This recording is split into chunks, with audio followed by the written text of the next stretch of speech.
kamu tarik dari orang tuamu sampai ke Adam dan Hawa. Adam dan Hawa itu diciptakan dari debu dan tanah. Relate nggak sampai sini?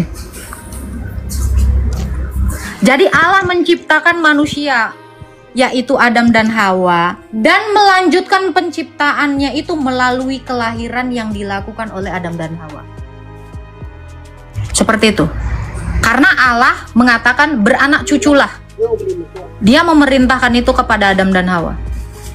Dan firman-Nya itu berlaku kekal selama-lamanya. Dan terus mengalami repetisi. Sampai sini masuk? Iya, Kak. Apa lagi yang mau kamu tanya?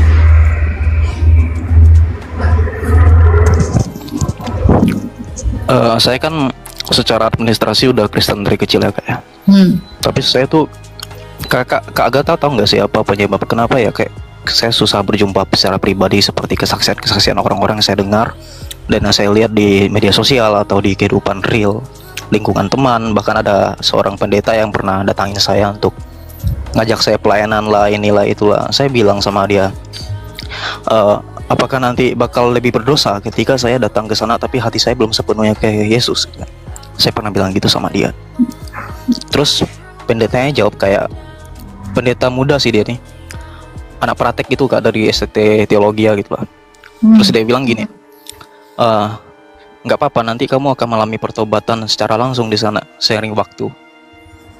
Kamu bergabung aja dulu dalam komunitas yang bisa membangun kamu, menguatkan kamu secara iman, katanya. Saya tanya kamu, jangan dilanjutin lagi. Saya tanya kamu, apakah tolok ukur kebenaran itu adalah kesaksian orang-orang yang seperti kamu lihat? Tidak. Tidak. Saya tidak pernah mengalami perjumpaan yang seperti itu. Tapi ketika saya tadi memahami, saya diciptakan karena Dia ingin mengasihi saya. Dari situ sebenarnya saya sudah mengalami perjumpaan dengan Tuhan. Ketika saya tahu saya yang debu tanah ini menjadi manusia dan saya mengambil rupanya, mengambil gambarnya. Saya tahu saya di situ sudah mengalami perjumpaan. Jadi sebenarnya kamu itu belum sama seperti teman-temanmu. Kamu tidak mengerti. Kamu tidak mengenalnya. Makanya kamu merasakan itu. Kesaksian pribadi lepas pribadi yang ada di dalam sosial media, di gereja, di YouTube, itu bukan tolok ukur kebenaran. Tolok ukur kebenaran itu adalah perjumpaan Tuhan Yesus dengan para rasul. Itulah kebenaran. Kesaksian para rasul itulah yang menjadi tolok ukur iman kamu kepada Yesus. Bukan kesaksian orang-orang itu. Orang-orang itu belum benar. Orang-orang itu belum tentu. Sama seperti rasul-rasul itu. Jadi kamu tahu pengakuan iman rasuli? Aku percaya. Aku percaya gereja yang satu, yang kudus, yang katolik, dan yang apostolik. Kamu tahu? Kamu percaya Yesus melalui pemberitaan gerejanya. Siapa gerejanya? Rasul. Kau kira saya? Bukan. Saya bukan orang benar. Perjumpaan saya dengan Tuhan saya itu bukan menjadi tolok ukur kebenaran. Perjumpaan para rasul itulah kebenaran yang kamu bilang tadi, tercatat dalam sejarah.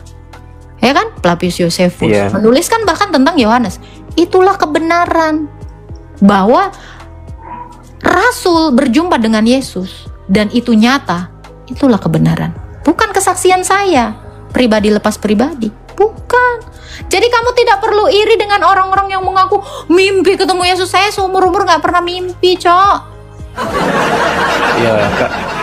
Bahkan saya nggak percaya dengan mimpi. Kenapa? Karena dia sudah nyata, datang, dipegang rasul, ditusuk, diperhatikan. Itu kamu salah memahami firman Tuhan. Makanya kamu seperti ini. Iya. Boleh saya tanggapi, Kak? Boleh. Izin. Boleh. Ya, mohon maaf ya Kak Agatha ya. Saya motong pembicaraannya. Jujur ya Kak, saya sudah mengkhatamkan Alkitab juga 1 tahun yang lalu, dari Kejadian sampai Wahyu itu hampir 4 kali. Yang saya masuk perjumpaan secara pribadi, saya tidak iri dengan orang yang mengalami perjumpaan yang manifestasi atau secara spiritual audible sekalipun, enggak, saya tidak iri di situ Kak. Maksud saya sudah belajar baca Alkitab, belajar untuk percaya bahwasanya mengimani dia ada, pisteo, bukan percaya sekedar percaya dia Tuhan, ya udah cuma sekedar formalitas, enggak.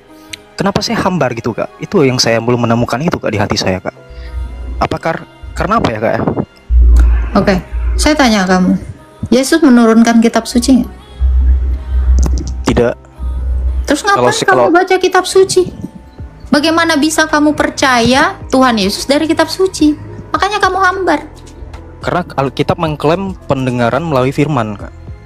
Iman. Pendengaran melalui firman. Firman yang didengarkan itu Yesus.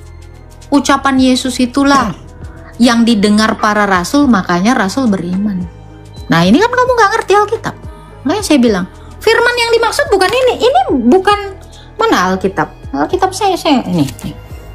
Firman itu Yesus bang, bukan buku. Yesus itu datang menjadi manusia, bukan datang menjadi kitab. Setuju sampai sini? Setuju. Loh, kalau gitu ngapain kamu ngomong ini? Ini adalah tools. Tapi karena ke apa ya, kita mau cari tahu tentang dia kan dari literasi yang di situ Kak, Alkitab. Hah? Kalau kamu bilang kita mau cari tahu Tuhan Yesus dari Alkitab, berarti Kristen baru ada abad 4 karena Alkitab ini baru di kanon abad 4. Orang-orang mau cari tahu tentang Yesus Kristus itu dari gereja, bukan dari Alkitab. Karena Yesus mendirikan gereja. Kalau Alkitab dikanonkan abad keempat, bagaimana dengan konsep Tritunggal yang dikanonkan abad kedua? Itu kayak mana tuh Kak? Bisa Alkitab kan baru Tritunggal tidak ada di abad kedua. Kalau kamu baca Alkitab dari ayat 1 sampai 3, itu udah Tritunggal. Tritunggal itu ada dalam kekekalan. Karena di 1 Yohanes 5 ayat 7 dikatakan ada 3 yang bersaksi di dalam sorga. Bapa, Putra, dan Roh Kudus.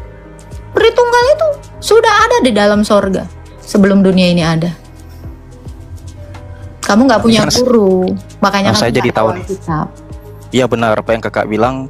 Kenapa Kak? Di real saya pernah berusaha untuk konseling atau sharing sama orang-orang pelayanan di gereja setempat. Tapi saya malah dibungkam dalam arti udah kamu gak usah banyak tanya, nanti kamu pusing katanya. Pokoknya kamu praktek aja. Jadi seolah-olah kayak ya udah kita praktek aja tanpa kita mengerti kenapa kita melayani, kenapa kita harus melakukan itu. Berarti itu bukan gereja, karena gereja tidak seperti itu. Kamu tinggalkan itu. Itu namanya bangunan. Iya makanya saya udah nggak pernah kesana lagi Kak selama 10 tahun lebih gitu loh. Saya gini Kak, saya melihat apa yang terjadi pada saya dan keluarga saya itu seperti Marta dan Maria, kisah Marta dan Maria. Marta yang sibuk seolah melayani, ketika Yesus datang kan ke rumahnya, dijamu sama Marta. Dia sibuk bikin apalah gitu. Kalau dalam kehidupan sehari saya contohkan kayak mungkin bikin kopi lah, teh lah apa gitu kan. Tapi Maria duduk di kaki Yesus mendengarkan. Terus Marta ngeluh, Maria kenapa kau tak membantuku? Yesus menjawab apa? Marta, kamu mempersulit dirimu, kamu mempersibukkan dirimu. Aku tidak menyuruh kamu, tapi Maria yang dibenarkan sikapnya karena dia mendengarkan isi hatinya. Itu saya maksud Kak. Kenapa saya tidak datang lagi ketika saya bertanya, saya tidak menemukan jawabannya karena saya dibungkam. Untuk apa kita seperti ini? Kamu sama seperti Marta. Iya, saya ngelihat saya seperti Marta jadinya gitu loh. Jadi kenapa hambar banget rasanya gitu loh Kak. Terus kalau sakit ngeluh, Tuhan saya udah all in nih. Saya udah bantu, saya pernah bantu orang jemput orang ibadah ya Kak. Dari kampung sebelah ke kecamatan tuh pernah tuh. PP pulang pergi hujan lagi. Udah kena hujan pulang jam 11 malam, datang jam 7. Saya sampai dimarahin tuh sama mama saya kan. Kamu ini bantu-bantu orang di sana tuh lihat waktu lah, sampai udah kamu tinggal di gereja aja sana. Padahal saya lagi di fase mencari Tuhan itu Kak. Berusaha mengikuti apa-apa yang disarankan, pelayanan dan sebagainya kan. Jadi saya ngerasa ketika saya baca Alkitab ada beberapa hal yang menampar saya kan, kayak kisah Maria dan Marta gitu. Terus ketika saya tinggalkan kekeliruan pemahaman saya itu, saya berusaha untuk diam seperti Maria di kamar di jam-jam saya pulang kerja kan, tempat-tempat yang saya free. Kenapa saya tidak menemukan juga ya hamba gitu.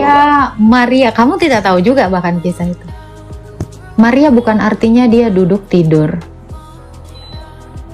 Kamu saya berdoa Kak, saya baca Alkitab, saya berdoa. Tuhan Yesus sedang membandingkan adalah Maria tidak berisik, Marta berisik, sama-sama melakukan tugasnya. Bedanya itu aja. Kamu harus tetap melakukan itu, tetapi kamu tidak boleh mengeluh seperti Marta. Kamu kan mengeluh. Maria melakukan bagiannya, Marta melakukan bagiannya. Bedanya itu aja. Tidak mengeluh dan mengeluh. Kamu kira Maria hanya duduk? Itu kan anggapannya Marta. Maria melakukan yang lain, tapi dia tidak berisik. Itu aja bedanya. Sama seperti kamu. Kamu mau mencoba masuk menjadi seperti keduanya, tapi kamu gagal. Kenapa? Karena kamu tidak mengenal firman Tuhan. Kamu bahkan tidak tahu bagian dari kisah itu. Iya.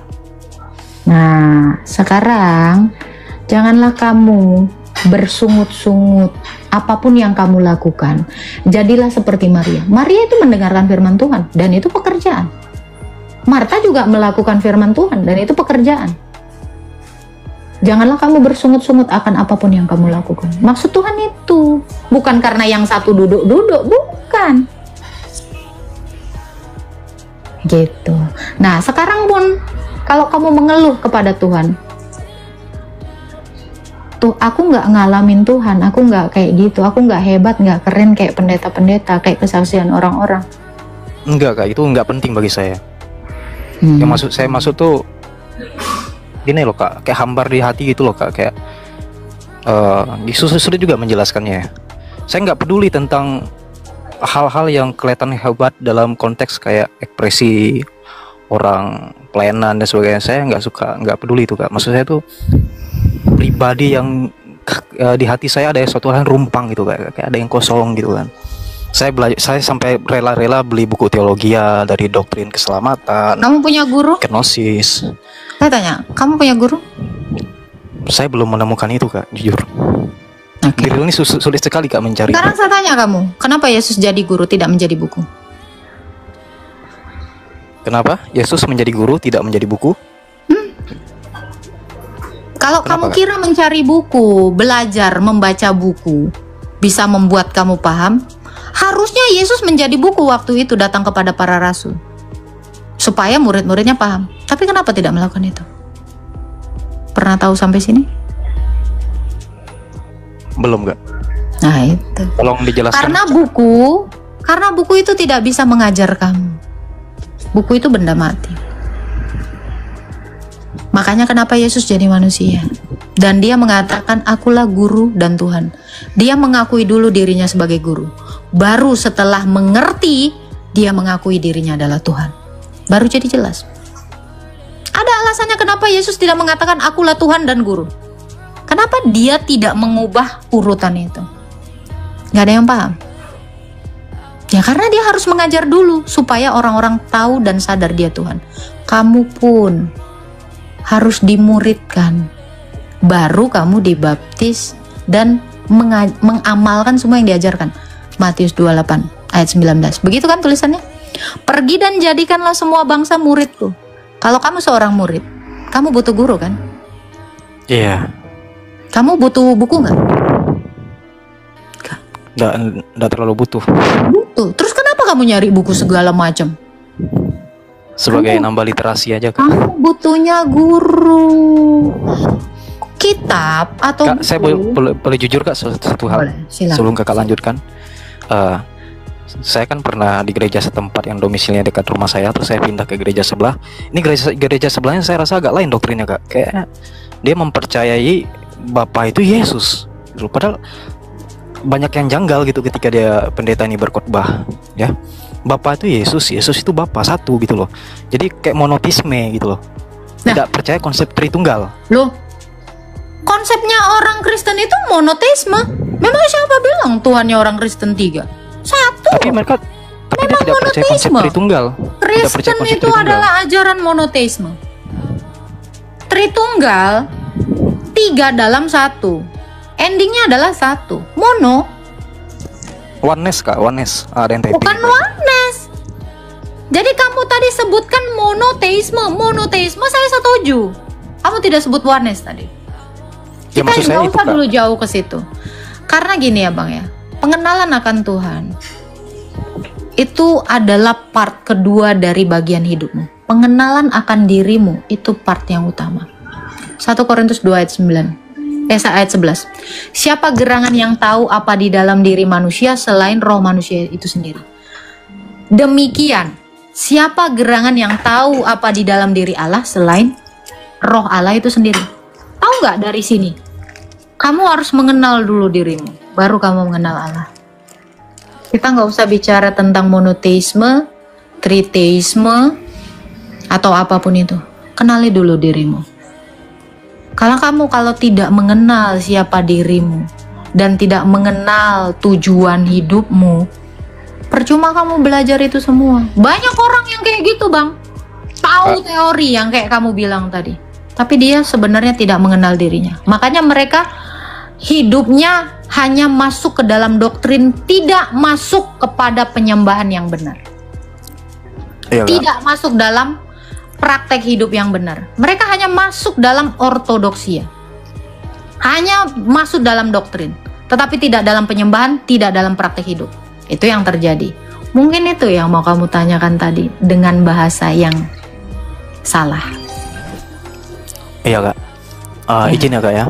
Kalau kakak, andai kata kakak tanya tujuan hidup saya di dunia ini, terlepas dari yang religi ya, kayak hidup, sekolah, kerja, menikah, membesarkan anak. Nah, setelah kematian itu, Kak, yang masih saya bingung, saya harus kemana ini? Itu bukan tujuan manusia secara Alkitab. Itu finalnya, Kak. Iya, itu semua fase-fase kehidupan secara dunia, bukan secara Alkitab. Iya, yang di Alkitab itu saya belum menemukan, Kak. Nah, karena memang bukan itu fase kehidupan manusia di dunia, itu fase kehidupan dunia menurut dunia, bukan menurut Alkitab. Iya. Fase kehidupan manusia adalah dia dilahirkan, hidup, mengalami Tuhan, mati, dan kembali ke kodratnya yang semula. Itu fase menurut Alkitab. Manusia hidup, diciptakan, ya kan? Setelah itu dia mengenal Allah, hidup dalam Allah, mati, dan dia kembali menjadi rupanya Allah. Itu Kejadian 1 ayat 26-27. Coba kamu baca, atau kamu hafal. Katanya sudah hatam. Baiklah kita menjadikan manusia ini menurut gambar dan rupa kita. Hanya itu fase kehidupan manusia. Bukan hidup kecil, menikah, tua, mati. Bukan. Alkitab tidak pernah menerangkan itu. Fase hidup manusia adalah menjadi gambar dan rupa. Kita semua ini sudah menjadi gambaran Allah. Kita belum mencapai rupa Allah. Mencapai rupa Allah adalah ketika kita hidup tidak mengalami kebinasaan. Hanya itu. Jadi maksud kakak, kita kembali ke rancangan semula ya, yang sudah hamartia tadi. Di ayat kejadian tadi ya. Dari ini, jadi jangan lagi berpikir saya sudah besar, nikah, punya anak, mati. Karena makanya saya bilang banyak orang bicara doktrin, tapi dia tidak mengenal dirinya. Ini fase ini aja kalian gak ada yang tahu. Bagaimana kalian bisa mau mengerti Tuhan, mau mengenal Tuhan? Artinya semua orang yang belum mengenal fase ini belum mengenal Tuhan. Kalau mereka belum mengenal Tuhan, tidak ada hidup kekal. Yohanes 17 ayat 3. Inilah hidup kekal, yaitu mereka mengenal satu-satunya Allah yang benar dan mengenal Yesus yang telah Engkau utus. Sampai di sini dulu. Silakan. Ya, makasih buat waktu dan penjelasannya, Kak ya. Silakan tanggapan. Saya mau, ya, jadi menurut kakak ya, saya tetap memilih untuk tidak login ke server sebelah, hal yang udah pilihan yang tepat ya, Kak ya. Yang kamu lakukan tidak ada yang tepat. Tidak login dan tidak mengenal Allah, dua-duanya tidak tepat. Kamu hanya cakap berbicara. Kamu hanya cakap membaca. Tetapi apakah Tuhan butuh orang cakap seperti kamu? Enggak. Tidak. Apa yang dibutuhkan? Apa Tuhan maunya setiap orang itu seperti apa? Dari hatinya memang untuk dia. Bukan. Melakukan kehendak dia sesuai dengan hati kita, dengan segenap hati, dengan segenap jiwa, kan kata kita. Bukan itu kehendak Tuhan. Apa, Kak, kalau gitu? Kamu masih belum tahu?